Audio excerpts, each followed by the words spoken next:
Antropoceno.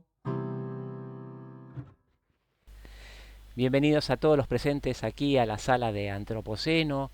Los jueves son de Antropoceno, pero los 7 días ustedes lo pueden disfrutar en nuestro canal de YouTube, Antropoceno en YouTube. Cada semana un tema nuevo, hablamos del futuro, presente, pasado. Caminante no hay caminos, hace camino al andar, pero también hay que saber de dónde venimos caminando y por eso hoy nos vamos a remontar a 1853 de la mano de un as de nuestro equipo, as con A y S. Nos referimos a Adolfo Storni, licenciado en Economía, máster en Administración de Empresas, empresario, divulgador de temas históricos y santafesino de origen. Con nosotros Adolfo. Bienvenido, Adolfo. Hola, ¿cómo estás, Javier? ¿Cómo están todos? Muchas gracias por participar y vamos a compartir una linda historia. Tengo acá para presentar, a ver si puedo.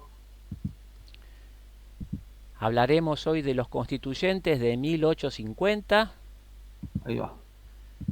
y la ¿Se ve Constitución bien? 53. Ahí va a comenzar a ¿Vamos bien? compartir. Perfecto, ya estamos, Adolfo. Bueno, arrancamos. Este es un cuadro famoso de un pintor que se llama Antonio Alice o Aliche, el cual refleja el momento en donde hay un alegato, una exposición de uno de los constituyentes. Adolfo, ¿podrías poner la pantalla completa? ¿Tenés posibilidad? Por supuesto, ahí va. Ahí estamos. Donde hay el momento exacto donde Francisco Seguí, que era representante de Santa Fe, defiende que por qué había que promulgar la Constitución, ¿no? Dictarla, y que ya estaba listo porque había habido dudas y minutos antes había habido un alegato de Facundo Zuviría, que era el presidente, que decía que había que aplazar el tratamiento porque la provincia de Buenos Aires estaba fuera de este Congreso, ¿no? Entonces esta imagen de alguna manera se ha instalado en el imaginario porque refleja lo que fue ese momento. Y yo como santafesino, esta era la pantalla que tenía el canal 13 de Santa Fe cuando no estaba emitiendo. Y para nosotros los santafesinos la palabra constituyente tiene un montón de connotaciones porque tenemos el bar de los constituyentes, la plaza de los constituyentes y un montón de calles que cortan la avenida General Paz, que es una avenida importante, estaban los nombres de los constituyentes. Así que todos los santafesinos aprendimos quiénes eran los constituyentes, si bien no sabíamos qué habían hecho en exactitud, pero los nombres los sabíamos. Yo me gusta decir que la carrera para la Constitución fue vertiginosa, porque durante la colonia nos regíamos por leyes españolas, después entre 1810 y 1852 hubo una larga sucesión de documentos institucionales.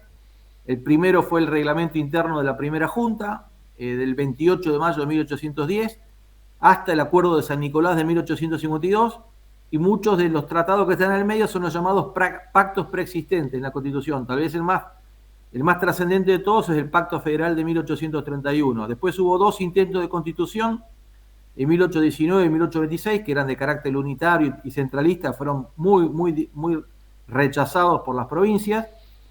Y ahí empieza lo que es una carrera contrarreloj. El 1 de mayo de 1851, pronunciamiento de Urquiza. Después voy a contar bien en qué consistía. 3 de febrero, casi 8 meses después, la batalla de Caseros. 31 de mayo, Acuerdo de San Nicolás. Mayo de 1852, Alberdi publica en Chile la primera edición de las bases y luego una segunda edición con un proyecto de constitución en el mes de julio. En noviembre del 52 llegan los primeros diputados a Santa Fe. El 8 de enero del 53 comienzan las sesiones. El 1 de mayo se promulga la Constitución y el 9 de julio se jura por todas las provincias, a excepción de la provincia de Buenos Aires. Estamos hablando que entre mayo del 51 y 9 de julio de 1853 cambia el régimen, cambian las autoridades, hay por primera vez una intención seria de tener una constitución y se logra todo eso, ¿no? En el escaso periodo de 2 años. El pronunciamiento de Urquiza, como sabemos, fue todos los años Rosa decía, bueno, renuncio a la dirección a la conducción de las relaciones exteriores y todas las provincias tenían que decirle no, por favor, no renuncie y le renovaban esto, ¿no? Pero en el fondo había un conflicto y una de las provincias que más lo sentía era Entre Ríos, que venía reclamando la libre navegación de los ríos y poder comerciar con otros países sin pasar por Buenos Aires y por su aduana, ¿no? Entonces Urquiza armó una alianza con gente con los brasileros, con gente de Uruguay, con ex unitarios, y confederales, y bueno, derrota a Rosas en la batalla de Caseros. Llegamos al acuerdo de San Nicolás. Después de la batalla de Caseros, Urquiza, a quien todos los gobernadores no le habían contestado la carta donde él los invita a marchar contra Rosas, ninguno lo apoya, salvo el gobernador de Corrientes y un grupo de santafesinos que fue la primera provincia, ¿no es cierto?, donde cae el gobernador rosista. Y ese acuerdo es el primer precedente directo de la Constitución de 1853, ¿no?, que se firma un 31 de mayo. Este tratado, que venía, digamos, como consecuencia de un tratado previo que se llama el Protocolo de Palermo, decía que lo nombraba Urquiza como director de Relaciones Exteriores y Urquiza en ese momento invita a los gobernadores para tener una reunión. Este acuerdo reconocía como punto de partida el Pacto Federal y convocaba a un Congreso General Constituyente integrado por 2 diputados por cada provincia. El problema está que Buenos Aires, que tenía más población, no quería que sea, la representación de la provincia no quería que sea por partes iguales, sino que sea proporcional, y eso genera, por un lado, la primera divergencia, y la segunda, que la ciudad o la provincia de Buenos Aires se veía venir toda la discusión por los recursos y los ingresos y lo que hoy en día se llama la coparticipación, ¿no? Así que Buenos Aires tuvo ya desde ese momento una posición crítica a todo este proyecto constitucional que venía pregonando Urquiza. Y una de las condiciones que daba el acuerdo, en el artículo 3, decía que la futura constitución debía ser federal.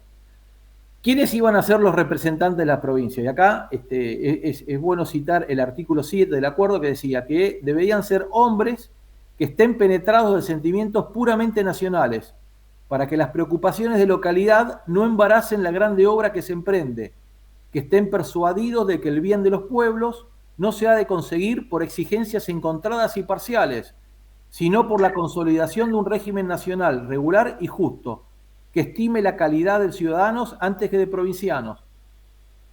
Los ciudadanos que se eligieran, recomendaba dicho artículo, debían ser los hombres de más probidad y de un patriotismo más puro e inteligente.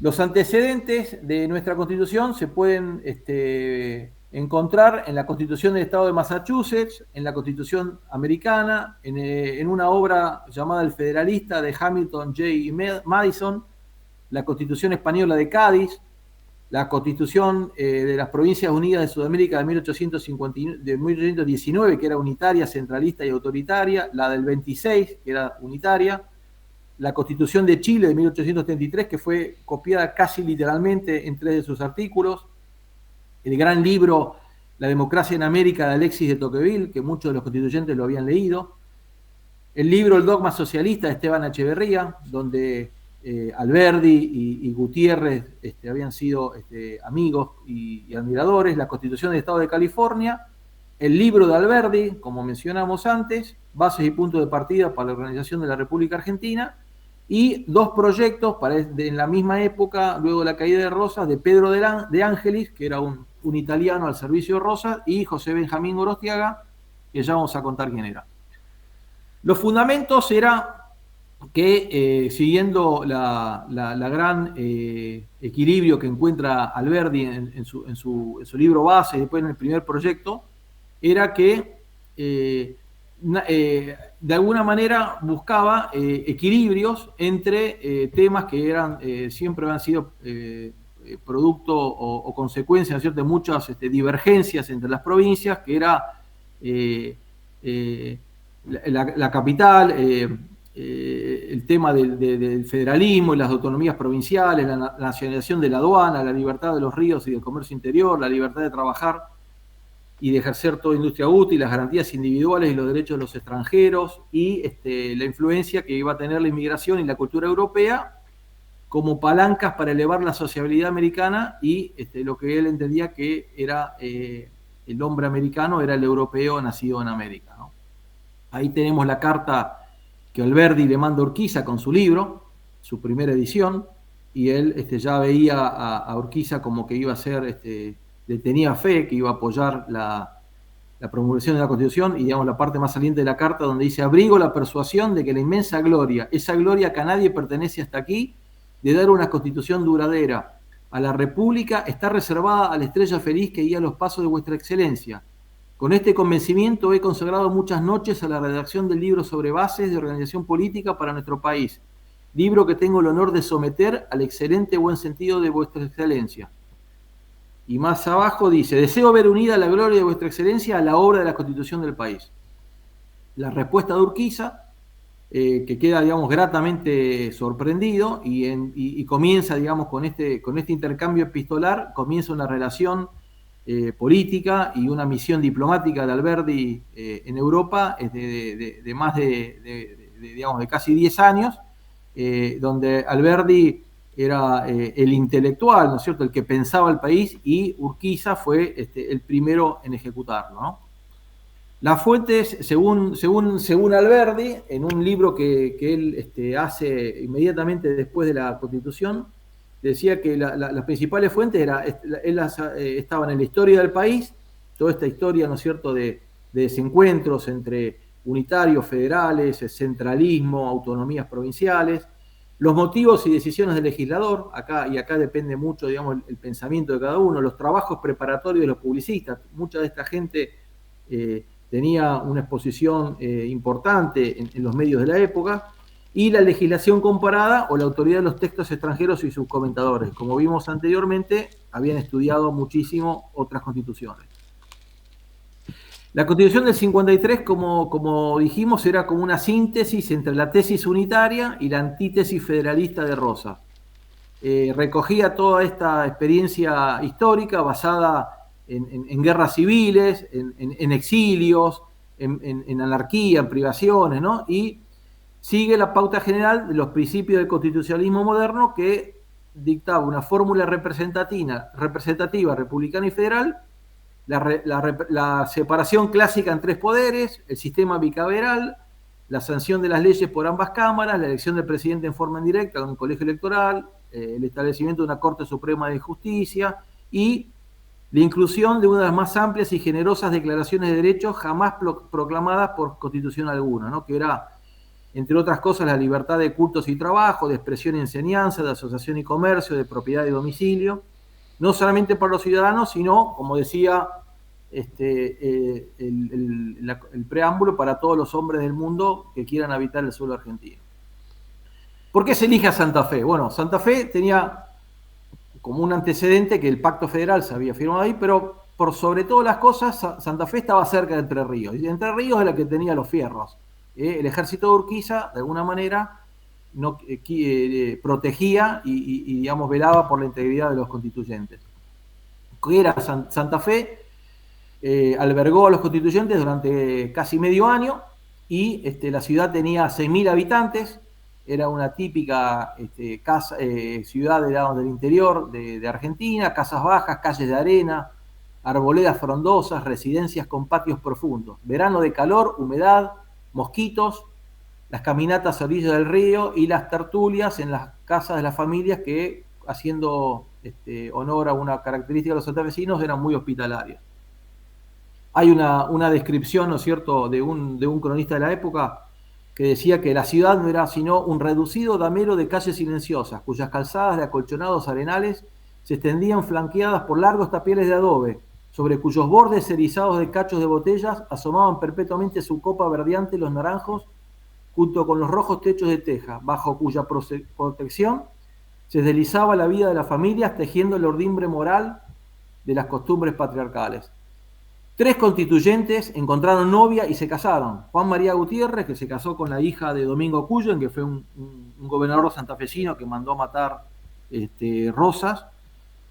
Salustiano Zavalía, que era un tucumano, se casa con Emilia López, y Luciano Torrent con Severa Zavalía. Son todos apellidos muy conocidos de Santa Fe. ¿Dónde se hospedaron? Bueno, la mayoría en el antiguo colegio de los jesuitas, que había estado abandonado luego de la expulsión de los mismos y que estaba en manos de los frailes mercedarios. También se hospedaron en el convento de San Francisco y en la fonda de un señor llamado Hermenegildo Subiría, apoyado Merengo, donde había un despacho de bebidas y se vendían alfajores. Arriba de este despacho de bebidas se hospedaron los diputados Delfín Huergo, que era el más joven, le decían Huerguito, Juan María Gutiérrez y José Benjamín Gorostiaga. Gutiérrez porteño, pero diputado por Entre Ríos, había pegado muy buena onda con Urquiza, y Gorostiaga, de origen santiagueño, era abogado que ejercía en Buenos Aires, y estos dos son considerados los principales redactores de la Constitución. Acá hay una foto del convento de San Francisco y un museo de cera a la derecha que data de 1950, donde están representados los distintos constituyentes. Esta es una foto del Cabildo de Santa Fe, que fue demolido a principios del siglo XX, y el que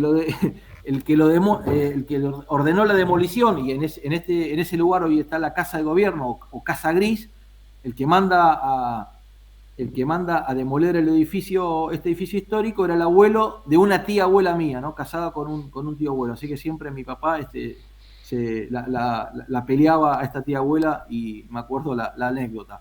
Este es el Colegio de los Jesuitas, hoy en día llamado el Colegio de la Inmaculada, un colegio muy prestigioso donde venía a estudiar gente, no solamente las familias santafesinas, sino gente de todo el país, incluso también venía gente de Paraguay, de Chile. Era un colegio casi a la altura del Montserrat o el actual Colegio Nacional, que era el Real Colegio de San Carlos.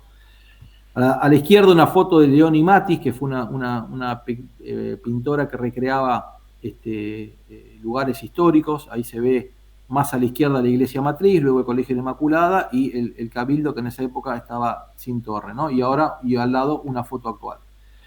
Era muy, muy famosa la hospitalidad en esa época, y el gobernador de Santa Fe, que era Domingo Crespo, que tenía muchísimos problemas económicos y también políticos porque estaba hackeado por una disidencia interna de Juan Pablo López, que había sido el hermano de Estanislao López, y por otro lado, del otro lado del arroyo del medio, tenía las fuerzas porteñas que estaban listas para atacar. No había un mango, y preparaba comida en un cuartel militar, y le mandaba todos los días a los constituyentes comida como si fuera ración del ejército, ¿no? Muchos de los constituyentes no tenían fondos y lavaban personalmente la ropa en las aguas del arroyo del Quillá, ahí en el sur de la ciudad de Santa Fe, y estos tenían una vida social todos los días bastante intensa, ¿no? Para esta época, en pleno inicio de las sesiones, por iniciativa de vecinos y también de todos estos visitantes, se crea el Club del Orden, ¿no? Siguiendo lo que había sido la creación del Club del Progreso, donde uno de los fundadores del Club del Progreso era José María Cuyen, hijo de Domingo Cuyen y futuro cuñado de Gutiérrez, y se dice que el acta de fundación fue redactada por Gutiérrez en la casa de su novia, donde en esta casa se hicieron las primeras reuniones del club, y el objetivo era deponer, digamos, las viejas adversidades, enemistades, y tratar de, en la vida del club, en las tertulias y los bailes y en las cenas, tratar de generar una nueva convivencia. La primera sesión de la Comisión de Negocios Constitucionales fue el 24 de diciembre, y estaba integrada por Manuel Leiva, que era el autor de la iniciativa, Juan María Gutiérrez, José Benjamín Gorostiaga, Pedro Díaz Colodrero y Pedro Ferré. Luego, el 23 de febrero, se incorporan Santiago Derqui y Martín Zapata, y luego, en reemplazo de Pedro Ferré, que hace una misión ante Buenos Aires, se incorpora Salustiano Zavalía y Santiago Derqui. Fue sustituido por Juan del Campillo. El proyecto de Constitución, acompañado por su respectivo informe, fue presentado a la Asamblea el 18 de abril. O sea que fíjense, habían empezado la primera sesión preparatoria 15 de noviembre, ya en abril estaba el proyecto. A partir de la sesión del 20 de abril se inicia la discusión en general, correspondiendo a los diputados Gorostiaga y Gutiérrez, sostener el debate en su calidad de miembros informantes. Los 107 artículos de la Constitución se votaron en 10 días, del 21 al 30 de abril. Ahí se fueron las sesiones donde se discutían. Eran sesiones maratónicas, nocturnas, y digamos, el principal motivo era el calor que hacía en la ciudad de Santa Fe, ¿no? Hay un historiador que se llamaba José María Rosa que decía que se votaba un artículo cada 11 minutos, de alguna manera exagerando, pero es verdad que un día está registrado que se aprobaron 40 artículos. Urquiza, desde Entre Ríos, exigía que la Constitución tenía que estar terminado para el 1 de mayo. Y tenía, digamos, sus principales motivos eran políticos, porque de alguna manera había algunos convencionales que querían aplazar y no tenían mucha voluntad de aprobar, de tener una Constitución, y por otro lado se estaba negociando con Buenos Aires y había un peligro de invasión inminente. El 15 de abril ya Urquiza corta todas las negociaciones, había hecho un montón de concesiones a los porteños para que se incorporen y para que la voten, y fueron todas rechazadas, y finalmente la Constitución se termina promulgando el 1 de mayo.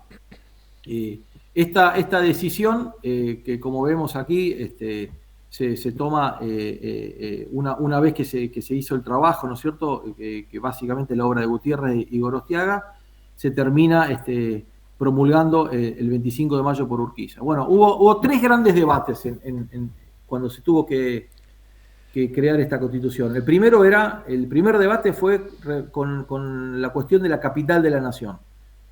Había un amplio consenso que todos entendían que la ciudad de Buenos Aires debía ser la capital, pero había objeciones, por un lado, porque decía no puede ser que nosotros estemos hablando en nombre de un ausente, y por otro lado también estaban todas las discusiones de cómo iba a ser la futura federalización, ¿no? Entonces, esto fue algo que generó mucho debate. El segundo debate fue el religioso, porque si bien todos eran de religión católica, pero había católicos más conservadores, católicos más liberales, y esto generó mucha, diría yo que lo que más se discutió, donde más disidencias hubieron, fue en el tema religioso, ¿no?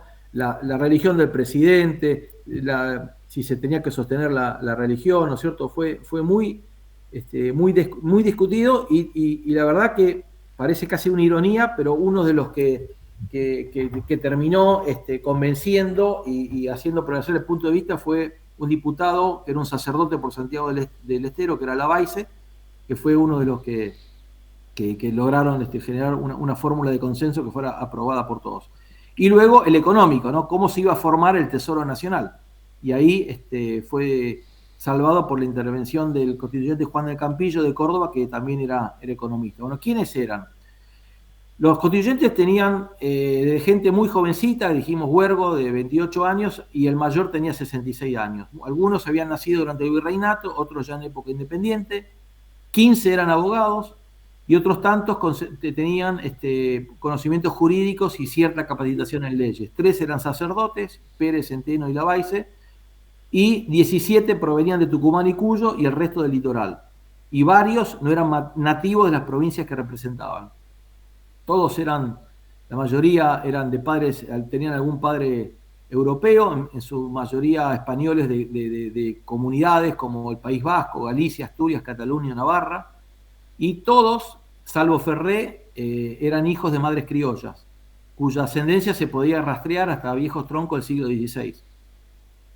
En general, solo 5 tenían abuelo paterno criollo, y 7 eran nietos paternos de un español. De los 12 diputados restantes, que era la mitad del total, eran hijos de padre europeo y todos de madre local. Así que era un origen, digamos, bien mestizo y criollo. Según José María Zubiría, que había sido el hijo de Facundo Zubiría y fue secretario de la Convención Constituyente, ninguno cobró por hacer este trabajo, y no tuvieron ni viático, ni sueldo, ni asignación alguna, y vivían del almuerzo, de las comidas que le mandaba el gobernador de Santa Fe, y a veces había alguna partida que lograba enviar Urquiza específicamente, ¿no? Se deliberó en el Cabildo de Santa Fe, que conté que había sido demolido a principios del siglo XX, que era el mismo lugar donde se había firmado el Pacto Federal. En una de las arcadas pendía el garfio donde había estado colgada la cabeza de Francisco Ramírez, en el otro había un estribo de bronce de un soldado de Lavalle en la campaña del 40, que lo habían dejado como recuerdo. Se alumbraba con un quinqué de aceite de potro. En la pared había un Cristo y frente a la mesa del presidente los sillones de color damasco punzó. Sesionaban desde el atardecer hasta las 11 de la noche y durante las sesiones ordenanzas negros circulaban descalzos con botijas de agua fresca. Cada provincia envió 2 diputados, como dijimos, y estos representaban por su conocimiento doctrinario y su experiencia lo mejor que disponía cada provincia. Eran hombres de formación y experiencias diversas, había unitarios, federales y también adictos al ideario de los proscriptos de 1837. Todos habían luchado el periodo que va desde el año 20 al año 52 y la mayoría había sufrido mucho y había pagado con su propia vida todos los desencuentros, la anarquía, la tiranía y el exilio. Por eso puede ser que eso le generaba una elevada voluntad de convivencia. A todos los movía el espíritu de fusión, de olvido y de superación de las divergencias partidarias para consolidar la unidad de la nación.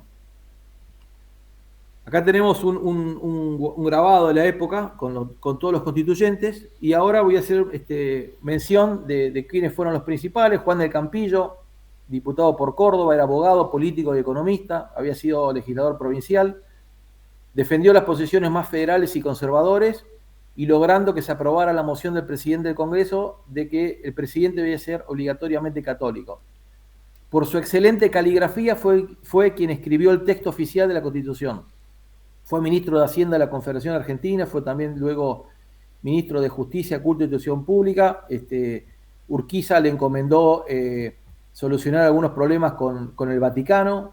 Fue gobernador provincial de Córdoba, luego fue el primer embajador argentino ante la Santa Sede y pierde su cargo cuando desaparece la Confederación. Después, bueno, regresa al país, fue presidente de la Cámara de Justicia de la provincia de Córdoba, fue también diputado y senador nacional. Fue profesor universitario y fundó el diario Imparcial, que tuvo mucha duración. Y bueno, después tuvo una actuación en el gobierno de Santa Fe, de Nicasio Oroño, y murió en misa de un derrame cerebral. Salvador del Carril, muy conocido, abogado, jurista, periodista y político, fue gobernador de San Juan en la época de Rivadavia, fue destituido por ser demasiado avanzada, fue ministro de Hacienda de Rivadavia, estuvo exiliado, tanto en Uruguay y en Brasil, fue el que de alguna manera le calienta la cabeza a Lavalle para fusilar a Dorrego. Luego fue electo diputado constituyente por la provincia de Buenos Aires, pero luego del alzamiento de la provincia de Buenos Aires, pasa a ser elegido representante por San Juan, que era su provincia natal. Y fue junto a Gorostiaga y Martín Zapata, uno de los que fue a Buenos Aires a comunicar la intención, ¿no es cierto?, de federalizar la ciudad de Buenos Aires.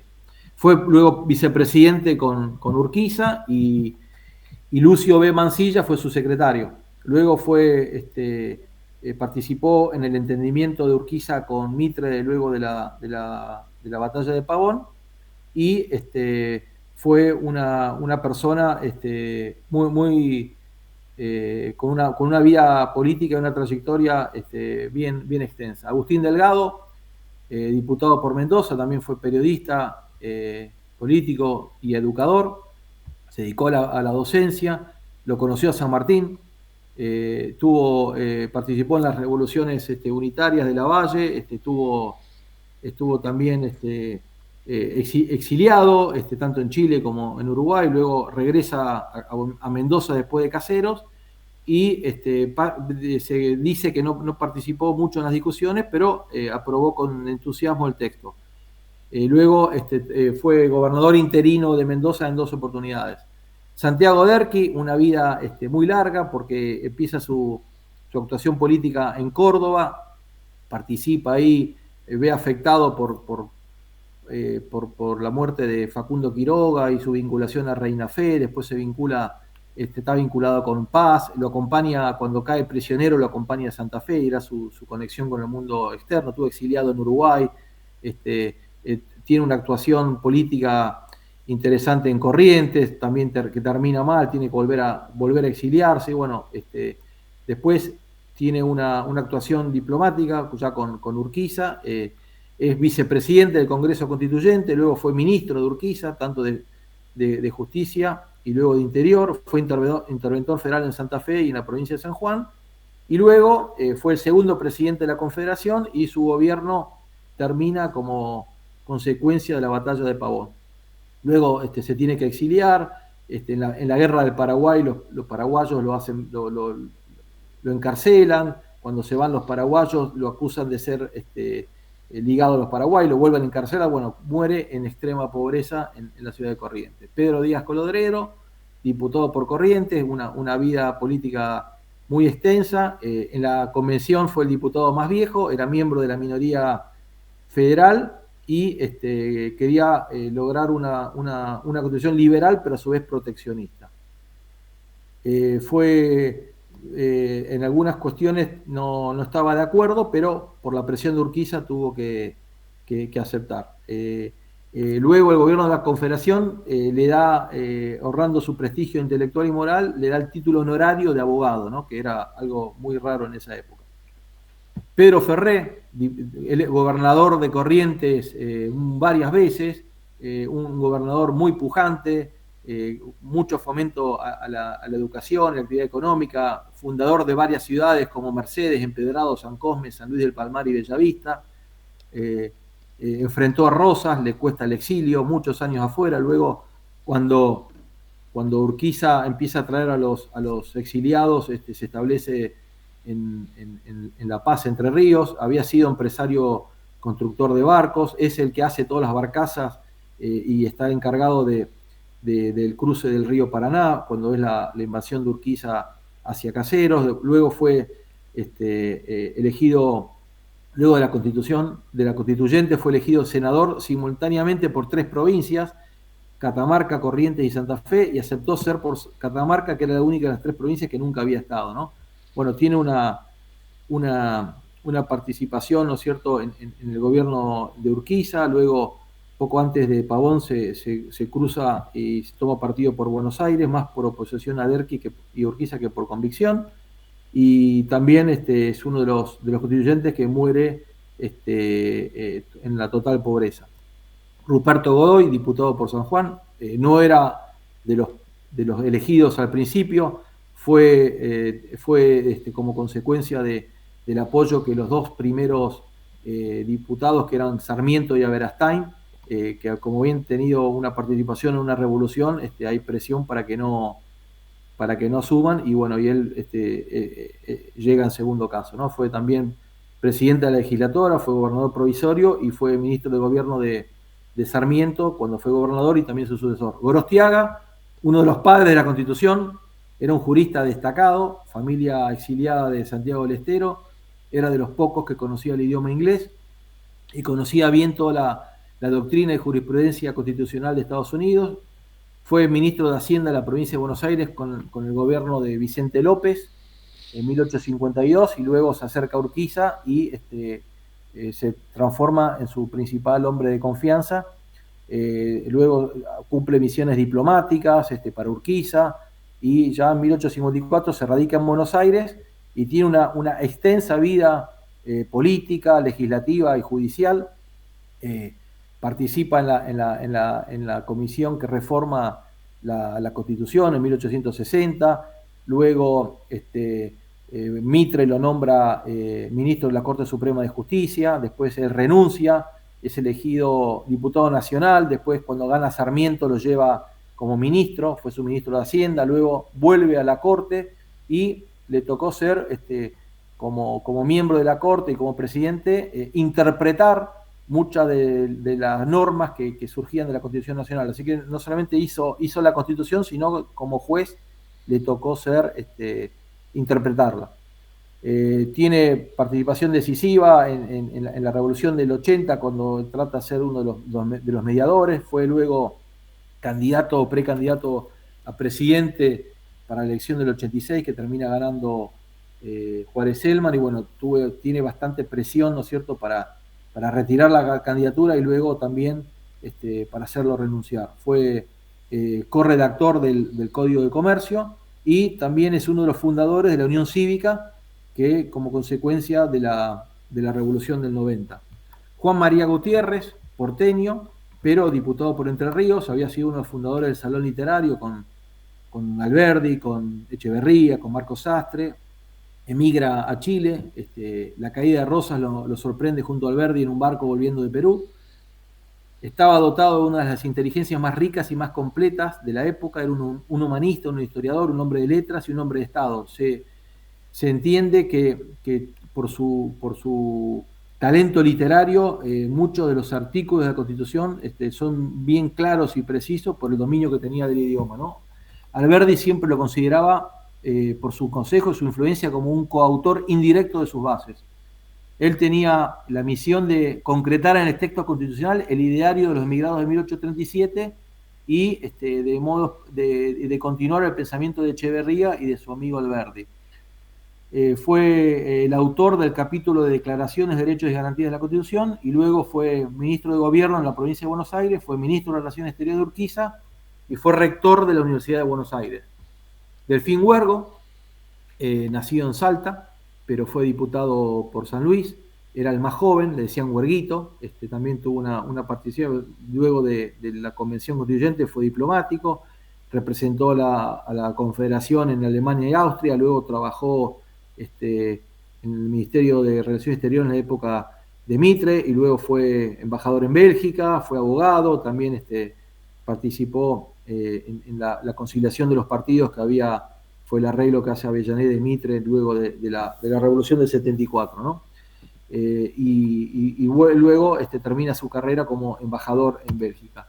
Lavalle, que era un cura, sacerdote, era hijo de un general, de un militar del ejército de Napoleón, políticamente cercano a los federales, se acerca a Urquiza después de Caseros. Él se entendía como que era un tipo oficialista y él se describía: yo soy puramente gubernamental, no pertenezco no pertenezco a partido o persona alguno.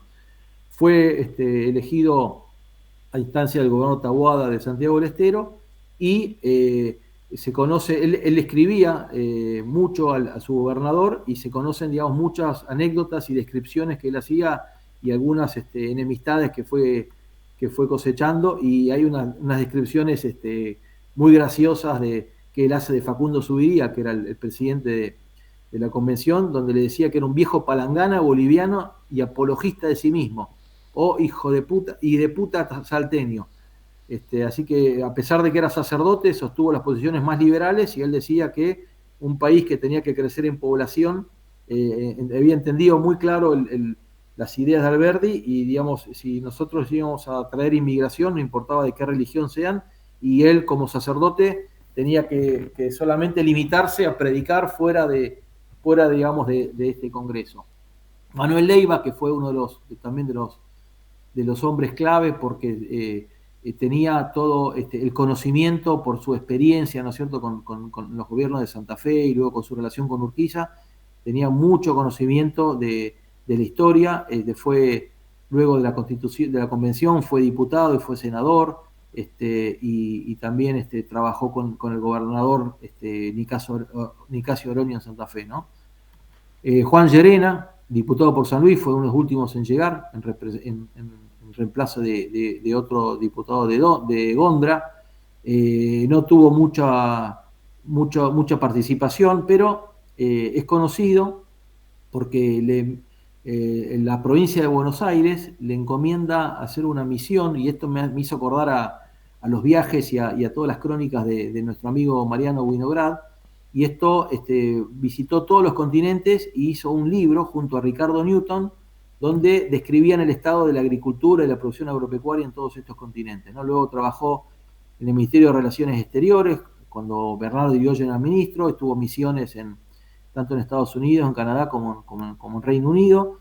Era un astrónomo aficionado, pero que digamos, bastante estudioso del tema, y también gran autor, más allá de este libro de sus crónicas del viaje para la misión, escribió sobre economía política, hacienda, ciencias naturales, política y administración.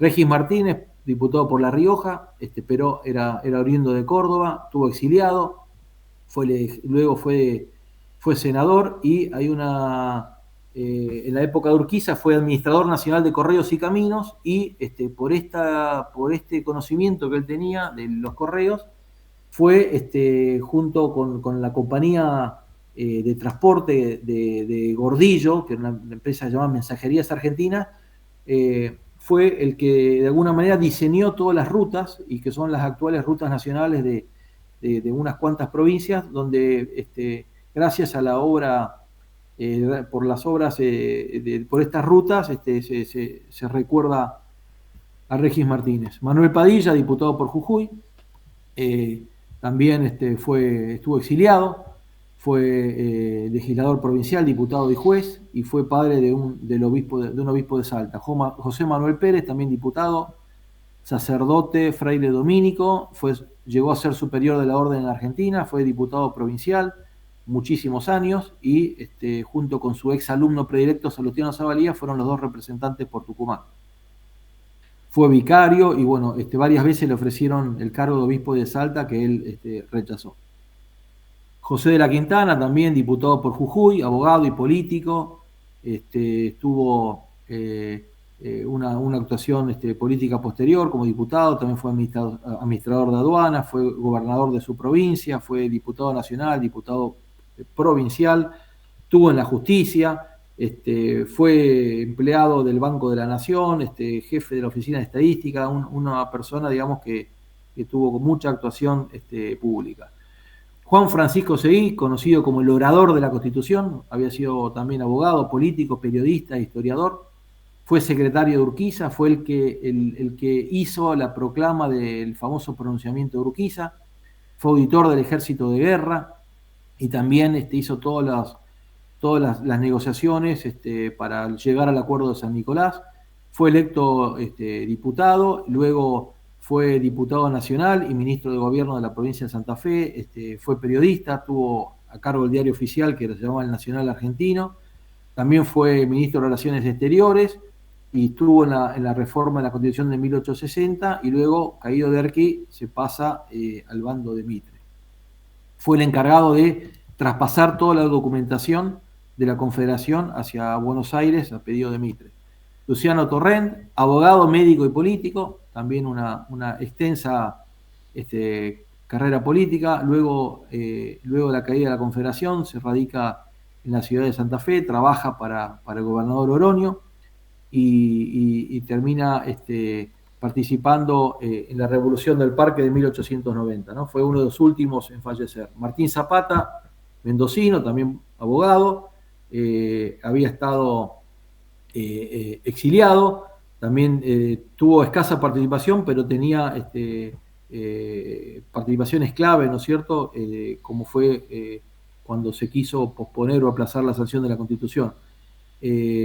Fue senador, también fue miembro de la Corte Suprema, pero nunca llegó a establecerse la que nombra la Confederación, fue senador nacional y muere tratando de salvar a un hijo en el terremoto de Mendoza, producto de una muerte bastante prematura porque era una persona que tenía una carrera por delante, ¿no? Salustiano Zavalía, tucumano, estuvo exiliado y fue productor y un importante industrial azucarero. Pedro Centeno, que fue también sacerdote, fue uno de los defensores de las posturas más federales y más conservadoras y más ultracatólicas, y cuando se sanciona la Constitución, él le escribe a varios personajes de su provincia para que fuera rechazada por la cuestión religiosa, entendía que era demasiado liberal, pero como vamos a ver más adelante, un oportuno sermón de un cura que recién se conocía, que era Fray Mamerto Esquiú, logró la aceptación del texto constitucional, a pesar de que digamos que tenía bastante oposición por todas las mentes más conservadoras y reaccionarias de la época. Facundo Subiría era uno de los más veteranos, era jurisconsulto y también político, estuvo exiliado, estuvo presidiendo el Congreso y digamos, lideraba la facción más conservadora. y digamos que era tal vez más díscola a la intención de Urquiza de contar con una constitución en forma rápida antes del 1 de mayo, y digamos, terminó cediendo a estas presiones, ¿no? Fue uno de los candidatos a vicepresidente cuando lo eligen a Urquiza, pero fue derrotado por Del Carril. Luego fue senador nacional, fue ministro de Relaciones Exteriores, estuvo en Montevideo un tiempo y luego fue ministro provincial de Justicia e Instrucción Pública. Derqui lo nombra presidente de la Corte Suprema de Justicia, pero cargo que prácticamente no llega a ejercer. Acá, como dije hace un ratito, Fray Mamerto Esquiú, cuando se dudaba, ¿no es cierto?, y había mucha resistencia a aprobar una constitución tan liberal y considerada por algunos no demasiado católica, hay toda una movida de algunos constituyentes y después haciendo presión en sus gobernadores, y Fray Mamerto Esquiú hace una pieza oratoria que pasó a la historia como una de las defensas de la Constitución y todas las ideas que representaban, ¿no? El sermón, digamos, es muy, muy emotivo. Acá hay unas frases que para que tengamos dimensión de lo que era Argentina en esa época, para que se comprenda mejor el aporte de la Constitución al perfeccionamiento de la realidad, recordemos que en 1869 la población total del país solo ascendía a 1.800.000 habitantes. En proporción al territorio, éramos la nación más despoblada de América. Sobre 300.000 ciudadanos en condiciones de enrolarse y votar, 250.000 eran analfabetos. De 413.000 criaturas en edad escolar, solo 82.000 concurrían a la escuela. Existían 2.300 maestros, 2.816 arrieros y carreteros, 458 médicos y 1.047 curanderos. Chile nos abastecía de harina. Eso era Argentina al momento de promulgarse la Constitución. Hay otra frase muy interesante del mismo autor: la Constitución contribuyó de modo decisivo a la unión nacional. La protección a todos concedida trajo consigo el olvido de las pasiones que dividían al país. El apaciguamiento, las garantías individuales y la legislación común, ajustada a los principios de la Constitución, crearon un orden alentador que vitalizó la energía creadora moral y material de la nación y que explica el inmenso progreso consecutivo de la organización nacional. En poco más de medio siglo, el país ascendió desde las ruinas legadas por una tiranía devastadora hasta constituir una nación culta, próspera, abierta al mundo, una nación que al cumplir el centenario de su independencia mereció con justicia el respeto de todas las naciones civilizadas de la tierra. Otra frase de José Nicolás Matienzo en su libro El Gobierno Representativo Federal: la Constitución elaborada por el Congreso Constituyente de 1853 es sin duda alguna la obra de mayor sabiduría política que se ha producido en la República Argentina. Contiene la expresión de todos los principios liberales y republicanos que teóricamente han profesado los hombres eminentes y los partidos políticos de la Revolución de la Independencia, y al mismo tiempo se ajusta a los hechos consumados y a la experiencia adquirida en los tiempos agitados que mediaron desde 1810 hasta 1852. Otra frase, esta es de Rodolfo Rivarola, voy a tratar de resumirla: la Constitución argentina fue concebida históricamente en contemplación de la realidad contemporánea de su momento inicial. Su moral se encuentra en la filosofía del justo medio. No es, pues, extremista en ningún sentido, radical en ningún otro, intransigente con la realidad posible jamás. Sus virtudes están en el alejamiento de estos tres términos. Por eso se demuestra que no es federal ni unitaria, que no es liberal en sentido absoluto ni antiliberal, que no crea la forma parlamentaria de gobierno ni la forma personalista de la presidencia, que no es demagógica ni despótica, que ha cuidado de equilibrar las funciones del gobierno no solamente en los tres poderes de la partición clásica, sino también en la coparticipación de un gobierno central con gobiernos locales, y ni el Congreso, ni el Poder Ejecutivo de la Nación, ni las legislaturas o gobernadores provinciales pueden usar de sus atribuciones fuera de la Constitución, en perjuicio de un derecho o de una garantía individual, sin ser rectificados por la Corte Suprema de la Nación. Y como cierre, dos frases, una de Urquiza, otra de Alberdi. Urquiza, al promulgar la Constitución el 1 de mayo, exclamó: álcese pues bien alto la ley nacional y sea de todos profundamente respetada, puesto que a mí me ha cabido el deber de hacerla ejecutar. Y Juan Bautista Alberdi escribió: la Constitución Nacional es la madre de todas las leyes, Es decir, que todo el ordenamiento jurídico de la nación debe estar en concordancia con ella, tanto en su contenido como en su procedimiento de sanción y promulgación para poder aplicarse. Bueno, vaya aquí mi homenaje a estos hombres que en forma muy sacrificada y no del todo reconocidos en su tiempo y en su momento, nos dieron una magnífica constitución que fue ejemplo, fue visionaria, fue moderna y posibilitó que Argentina iniciara, no sin dificultades iniciales, pero iniciara un camino de prosperidad y progreso que, bueno, en algún momento del siglo XX se interrumpió. Espero que les haya gustado y abierto a cualquier consulta o pregunta. Perfecto, hasta aquí llegamos entonces con esta descripción minuciosa que hizo Adolfo como santafesino, como Muy argentino, bueno, Adolfo, como interesantes. brillante. Y ahora le vamos a dar paso a los que quieran hacer preguntas, solamente levantando la mano abajo podemos hablar en este siglo XXI, ¿no es cierto?, de algo que pasó hace 200 años. Esa distancia que nos marca en el tiempo, engrandecieron las figuras, la estamos viendo con otro cristal, porque vos mostraste personas realmente de mucho conocimiento, que dejaron su vida meses estando ahí, ¿no es cierto? Y en un mundo aparte, con un ideal.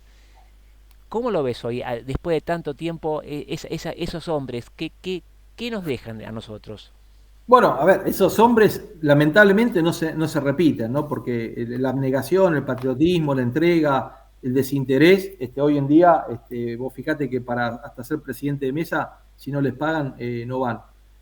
Así que eso, digamos, es muy destacable, ¿no? Era lo mejor que había en esa época, eran hombres que habían sufrido muchísimo. Yo creo que el denominador común eran que la mayoría habían sufrido destierros, pero también había gente que venía de de los gobiernos federales y digamos que habían estado en posiciones, digamos, de privilegio en lo que fue el sistema rosista, pero una vez llegados ahí, convivieron y se toleraron, porque no querían volver a la etapa, digamos, de las antinomias, las grietas, y bueno, fue un espíritu, si querés, de superación de todo lo que los enfrentaba en el pasado. Yo, mi admiración por estos hombres.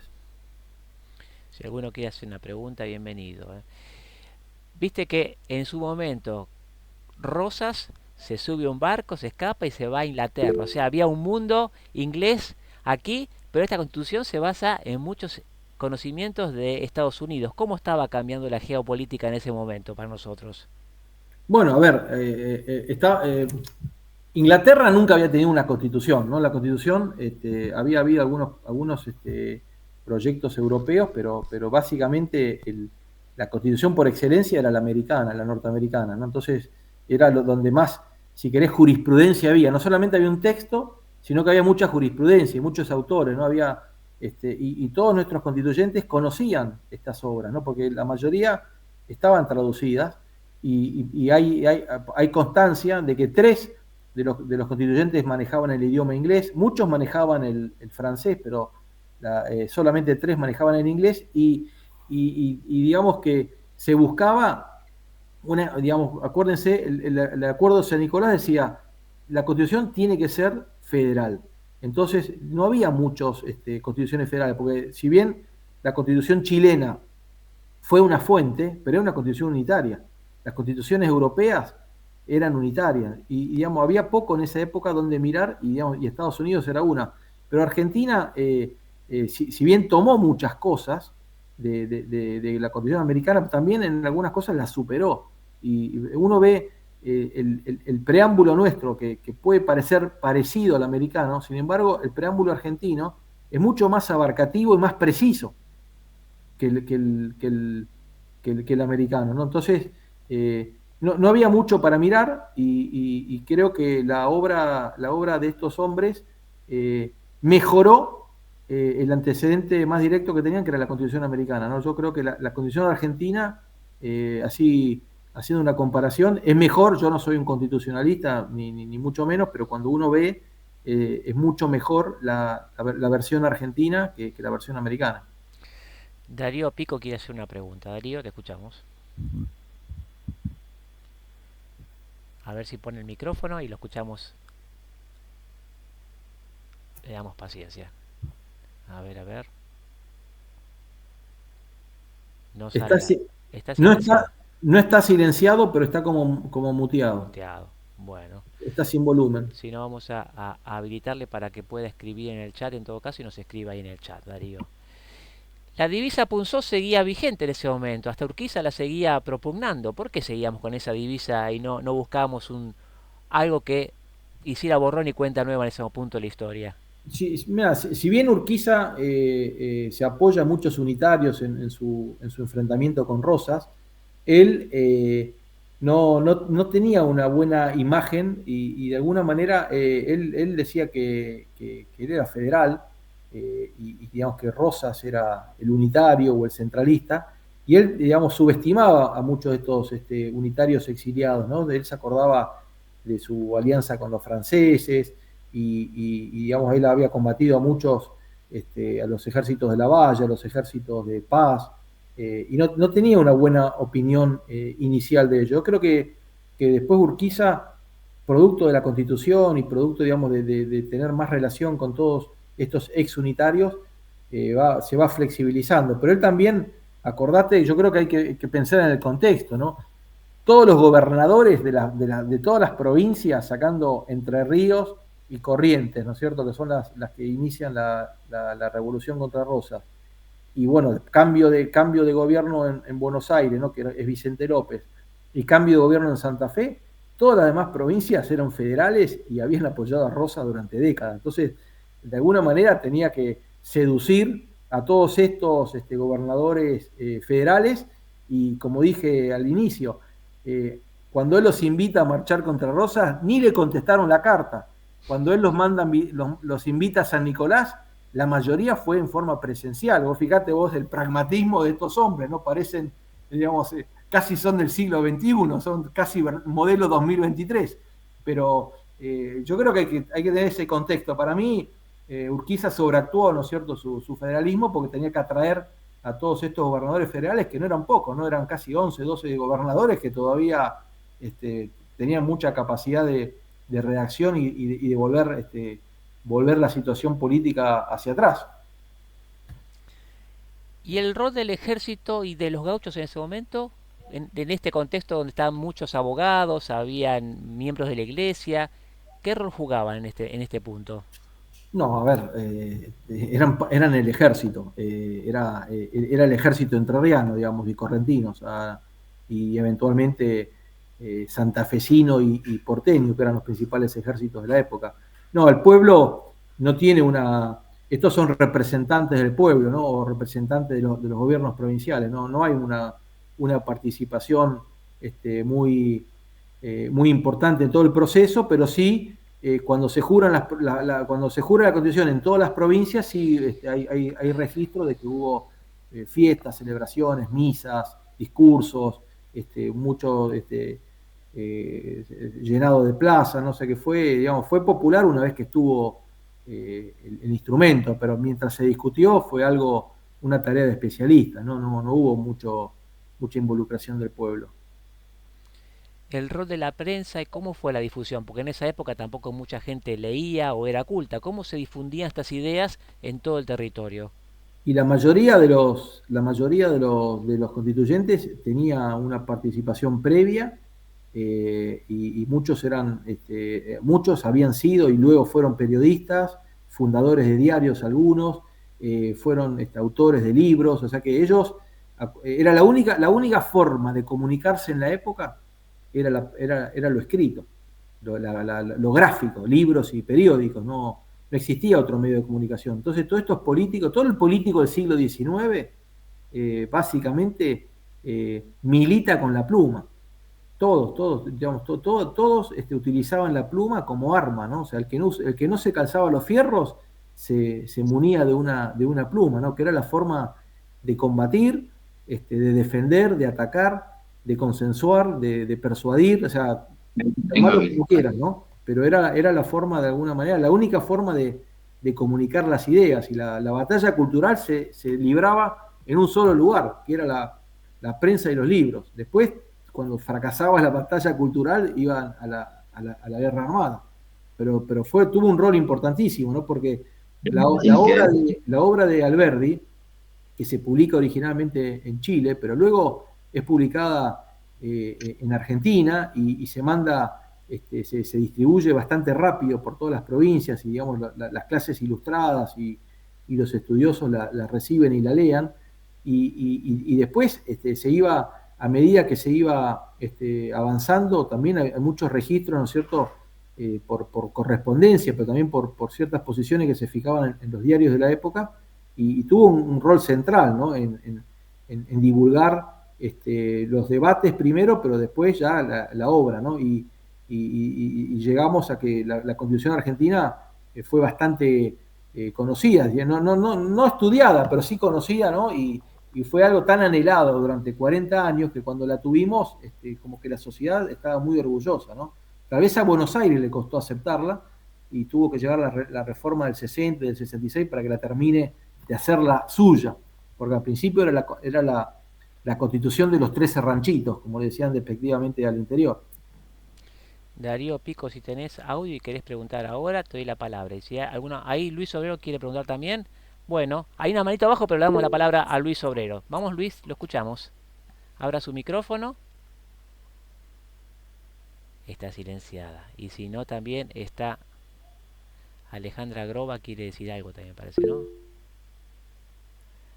Alberto Malagrino. Bueno, Alberto Malagrino, entonces que se sume. Hola, Vamos. hola, Dale, Muy bien. Alberto. ¿Puedo ahora? Sí, ahí está perfecto. ¿Estoy? Alberto. hola. Le dejamos a Alberto y después vamos con Luis Obrero. Vamos, Alberto. Adelante. Bien, la pregunta es, ¿qué injerencia tuvo el poder económico? ¿Qué participación tuvieron los empresarios en el apoyo o no a esta nueva ley, a este nuevo orden? Bueno, a ver, el interior era pobre, prácticamente no había empresario, no había industria, había algún que otro empresario agropecuario. El empresario más importante del interior se llamaba Justo José de Urquiza, que tenía, ya había amasado una fortuna importante y seguiría amasando los próximos 20 años. No había un poder económico en el interior. El poder económico estaba en el puerto de Buenos Aires, en la ciudad de Buenos Aires, y por eso siempre se opuso a la Constitución, no porque no estuviera de acuerdo con las ideas, ¿no es cierto?, liberales digamos, que pregonaba, sino básicamente, como dije, por la discusión sobre la renta, ¿no?, sobre la renta, la aduana, la coparticipación y eventualmente la federalización de la ciudad de Buenos Aires. Yo creo que el poder económico está en Buenos Aires, y Buenos Aires en esto no tuvo mucha influencia, más allá de poder armar un ejército que siempre estuvo ahí en el arroyo del medio, listo para atacar, y de alguna manera por negociaciones que hubo todo ese tiempo, hasta los días anteriores a la promulgación, esa invasión de la provincia de Buenos Aires no se llevó a cabo. Así que no hubo mucha presión económica de los empresarios que estaban, digamos, vinculados a estos constituyentes, y el poder económico de Argentina básicamente estaba en Buenos Aires, y eran empresarios ligados al agro y al comercio. No había industrias en esa época, o eran muy incipientes. Muy bien. Luis Obrero, ahora sí. Tu turno. Bueno, buenas noches. Sí. Un cordial saludo para todos. Excelente la descripción de Adolfo. Quiero aportar algunos datos de acá, de mi provincia, de Córdoba. Digamos de que varios de los abogados que mencionó Adolfo obtuvieron el título aquí en la Universidad Nacional de Córdoba. La Universidad Nacional de Córdoba, junto al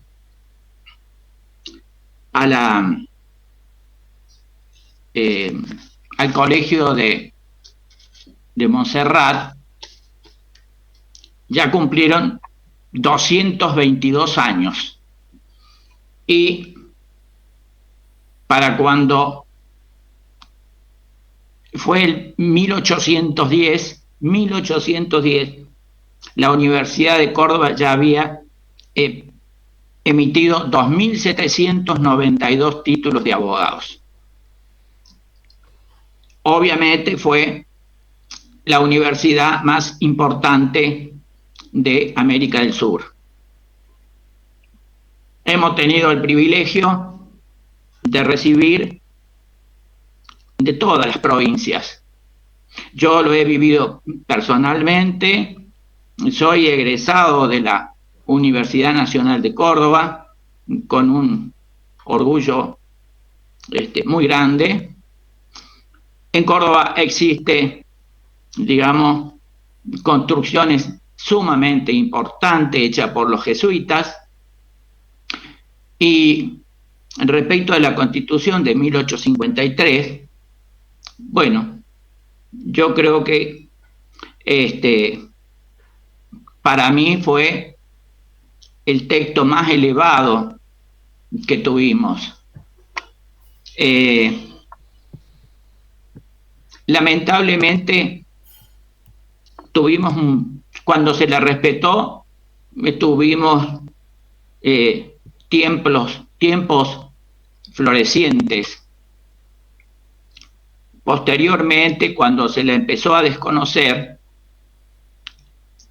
no le fue bien a la Argentina. Sí me interesa señalar que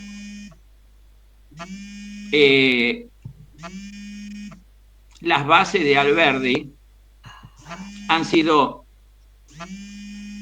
es un libro que yo diría es el misal que todos tenemos que tener por la claridad del pensamiento de Alberdi.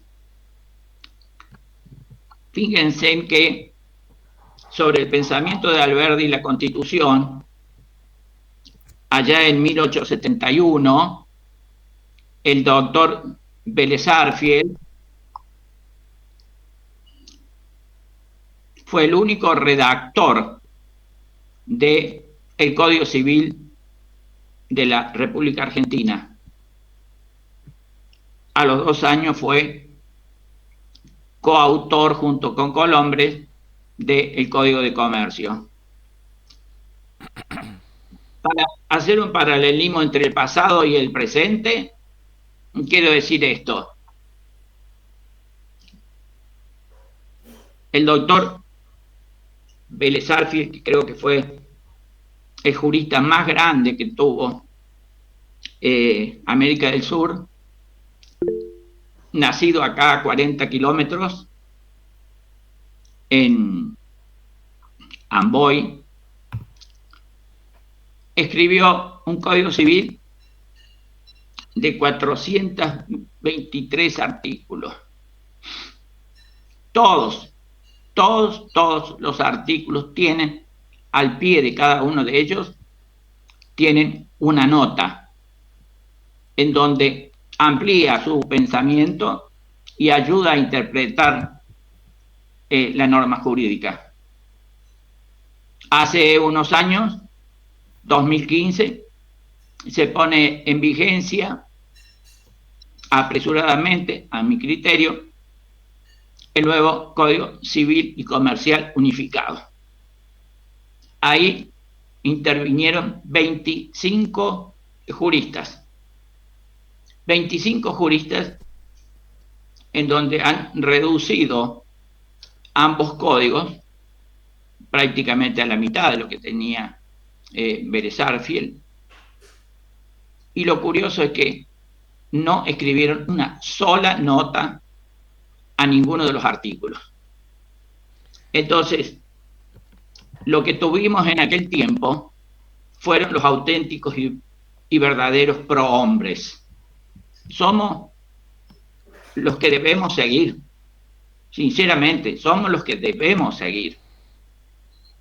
Un día en el Congreso de la Nación... Luis, le pido solamente si podemos redondear porque tenemos varias personas y nos quedan 5 o 8 minutos de grabación, ¿sí?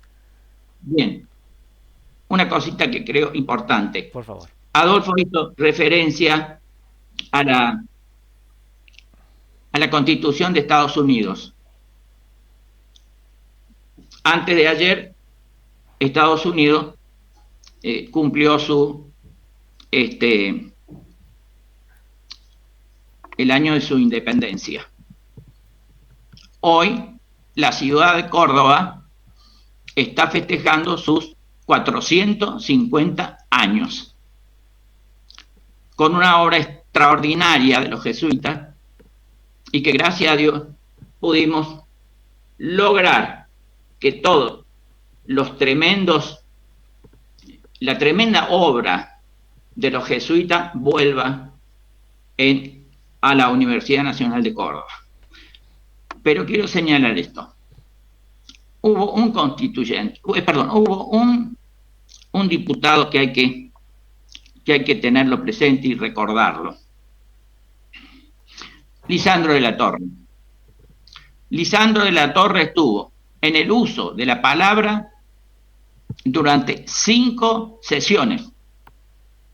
Cuando le pidieron suspensión, dijo, no se la concedo. En aquel tiempo no estaba reglamentado el debate. Pero él demostró que nuestra Constitución de 1853 tenía una gran semejanza con las constituciones, digamos, de los estados federales de Estados Unidos. Porque justamente el federalismo comienza con estados federales hasta que después llega a la Constitución Federal de Estados Unidos. Muy bien. Nosotros... Luis, discúlpeme, le voy a cerrar el micrófono porque necesitamos cerrar. Discúlpeme, bueno, no quiero ser imprudente. Le quiero dar la palabra a Maximiliano Luján. Gracias. Maxi Luján, ¿te escuchamos? Bueno, buenas noches a todos, Adolfo. Un gusto en serio escucharte. Se nota tu pasión y se notan tus egos liberales. Quizás no me equivoco, quizás no. Lo celebro. Me gustaría que me ayudes a analizar una contraposición. En aquella época, los 13 ranchos de las 14 provincias lograron establecer la Constitución con ideas liberales y partieron las bases de una nación y la unificación y la federalización de la nación. Si nos venimos a esta época, y algo difícil de creer, porque en aquella época Buenos Aires se opone, porque no solo porque el poder económico estaba acá en Buenos Aires, entiendo yo, sino porque también perdía representatividad en las decisiones que se iban a tomar en el Congreso. Me vengo a esta época, tenemos un Congreso bicameral con una representación de 24 provincias, supuestamente somos un país federal, y las decisiones que se toman están muy alejadas del avance federal o de esas ideas liberales de aquella época. ¿Crees que algún día se retomen o lo ves difícil? Y entender esa analogía, ¿no? En ese contexto era difícil creer que iba a ser posible, teniendo todo eso en contra, teniendo el poder económico en contra, y hoy que el poder económico está diseminado, no logramos que avancen o que ese espíritu hoy esté en boga. Mirá, hoy la Constitución, digamos, es federal, como decía el Acuerdo de San Nicolás, pero, digamos, las prácticas políticas llevaron a que hoy tengamos un gobierno centralista, digamos, sin autonomías provinciales, con mucho centralismo económico, con mucha discrecionalidad económica, y obviamente todo eso es producto digamos, no es de un día para el otro, sino que las dos, mirá, uno puede ver muchos indicadores económicos y sociales se empiezan a deteriorar con las dos grandes reformas constitucionales que hubo en el siglo XX. La del 49 y la del 94. Uno ve el derrotero económico, creciendo PBI, educación, graduados, pobreza, lo que sea. Cuando vos tocaste la Constitución y la apartaste del espíritu de estos hombres, Argentina empieza a caer y todo se empieza a deteriorar. O sea que no es casual que estemos donde estemos. Y estamos donde estamos porque abandonamos a la Constitución. Abandonamos a Alberdi, abandonamos a Gorostiaga, abandonamos a Gutiérrez, abandonamos a Sarmiento, que digamos que por ahí la combatió inicialmente por su enfrentamiento con Alberdi, pero después la abrazó. O sea, abandonamos todas esas ideas que estaban muy bien intencionadas y que había equilibrio, porque nuestra constitución es una constitución de compromiso, de equilibrio entre unitario y federales, un poco de centralismo, un poco de presidencialismo, autonomía, los vetos, la doble cámara, todo eso implica equilibrio, consenso, discusión, debate, pero después cierre. Y cuando eso se pierde, Argentina empieza a caer y todo se empieza a deteriorar. Yo no quiero, digamos, proponer una reforma de la Constitución, porque es la caja de Pandora una reforma de la Constitución.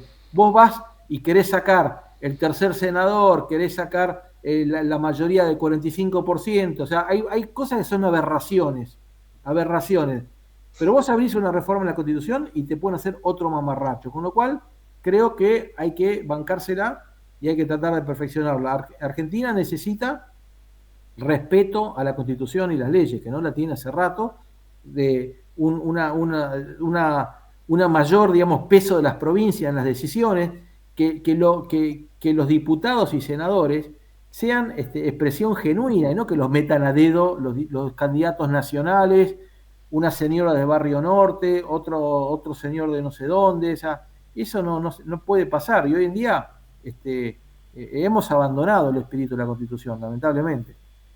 Yo creo que, perdón, hago una interrupción, una irrupción. Creo que establecer el orden y tener una justicia transparente es fundamental, pero vos hiciste referencia al espíritu de aquellos hombres, al desinterés, al amor por la patria.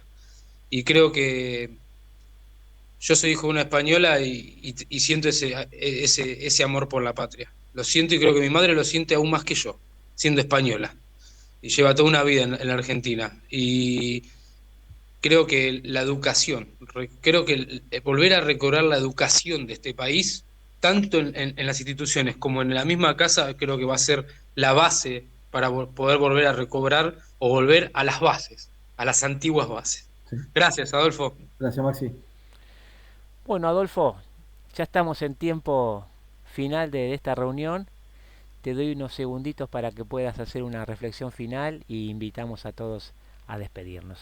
Bueno, yo agradecido por haberme dado el espacio, por poder homenajear a estos hombres de carne y hueso, pero bien representativos de su época y de sus provincias, con ese espíritu de superación, digamos, de tratar de generar una herramienta que sea útil para el progreso y para dejar atrás las divisiones, las antinomias. Así que yo me sentí muy feliz investigando, releyendo, interpretando, y toda la literatura sobre el tema es apasionante, ¿no? Yo les voy a compartir después esta presentación y si quieren, digamos, si quieren más info, con gusto se la comparto, porque es sumamente interesante esta época, este periodo de la historia fundacional, ¿no? De la historia moderna, ¿no? Estos años que van de caseros, y este proceso, ¿no es cierto?, que para llegar a una senda de desarrollo nos costó muchas luchas civiles, muchas revoluciones, muertes.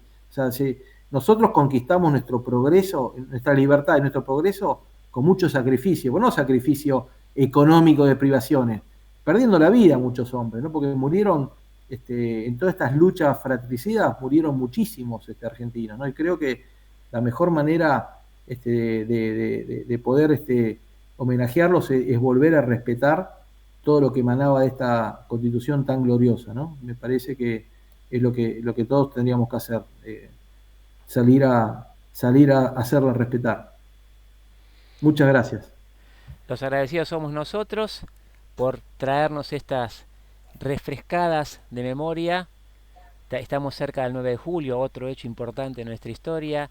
Creo que cada tanto tenemos que volver a estas esencias para mirar desde atrás hacia adelante qué es lo que estamos haciendo. Gracias, Adolfo, por tu esfuerzo y esta pasión que nos transmitís a todos, y a todos ustedes. Nos vemos, Dios mediante, la semana que viene con más Antropoceno. Buenas noches a todos. Buenas noches. Antropoceno.